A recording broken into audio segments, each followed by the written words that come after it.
Good afternoon and welcome to another day in my lovely kitchen.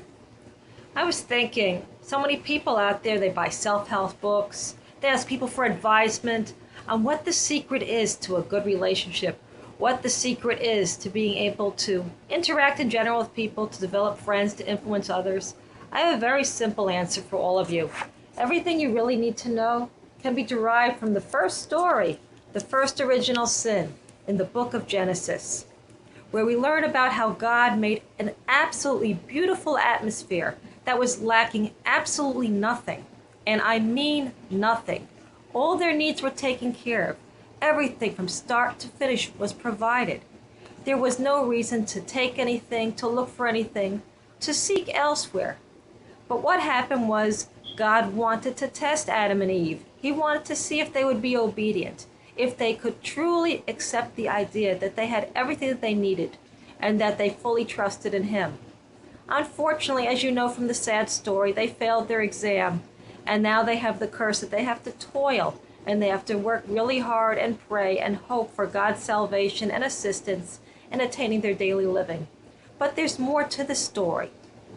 If we analyze it in depth, there were other things that occurred there. First of all, you have the sin of adultery and you have the sin of theft.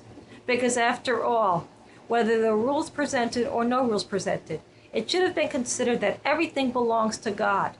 And if God clearly stated, you may take from everything except for one, because it is mine. This was all Eve had to present when the snake told her to take it. When the snake told her that just as she touched it and she would not die, that she could now eat it and become one, equal to God, having the knowledge of good and evil. But at last, she was so eager to get this extra knowledge, she couldn't acknowledge that God had already provided for her everything that she required, that she took it and took a bite. And then, of course, she gave some to her husband as well. And then, of course, we learn another idea, the idea about accepting responsibility for what we have or have not done. Because Adam never said to God, I am sorry that I took what was not mine. I am sorry for what I have done. No, he did not. He said, God, the woman that you gave me caused me to sin. As far as I'm concerned, that's lack of taking responsibility for one's actions. One should always take responsibility for their actions, not look for a million excuses and point fingers. If anything, take responsibility for what you have done and then see what you can do to improve, or shall I say rectify the situation. So therefore, that's two lessons now. Do not take what's not yours, and take responsibility for what you have done. And then, of course, number 3, the concept of adultery, for it clearly states that the snake pushed Eve into the tree. But we both know that more happened there, for it is also indicated that the seed of Cain was planted within her.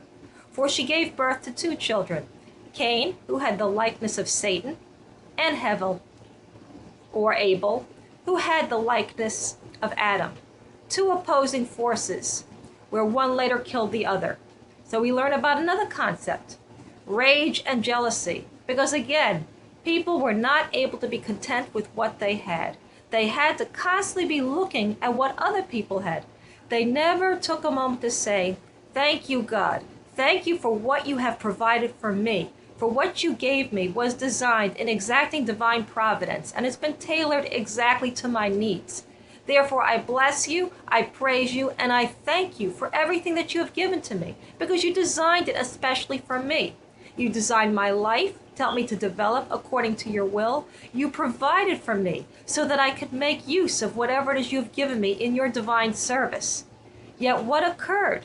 One was busy looking at what the other one obtained, and as a result, jealousy and rage ensued, and then what happened next? Killing. So as far as you can see from the story of Genesis, we have learned a few lessons. Number 1, be appreciative of what you have. Do not take what is not yours. Take responsibility for your own actions. Do not steal. I can't emphasize it enough, because there's stealing in many shapes or forms. There is stealing with words. There is stealing by taking what's not yours, be it property, be it another person's wife, be it another person's girlfriend, be it anything that was not given to you by God Himself. For everything is set up accordingly. No one can take away what God has promised to you. So in the future, when things happen, do not tell a person that they took your hours at work, that they took anything, because nothing can be taken if it has been promised to you.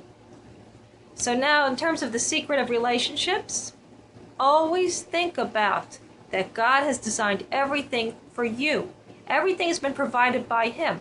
So you don't need to be jealous of what another person has. And if somebody tells you to do something, think of before you do it. Is it yours? Is there going to be a bad consequence? Is it going to cause harm? Or is it going to cause ill will? And then, of course, people trying to invade your home, as the expression goes. If your husband's not home or your wife's not home, and this person's of the opposite sex, why are you allowing them to come into your private home without your spouse present? There's an issue of respect for one another. We need to always respect one another and think about one another's feelings, or else that relationship cannot develop. We always need to have a foundation of trust and respect. So you do not take what does not belong to you. You need to consult each other. You need to have good communication. And most of all, kindness. You always need to be willing to share with one another. And from that point, I'm going to conclude this discussion and allow you to re-explore the book of Genesis, because there are many other lessons, there are many other rules that you can develop upon if you're willing to look and you're willing to open your eyes and seek new horizons. Thank you so much for your time, and have a blessed day.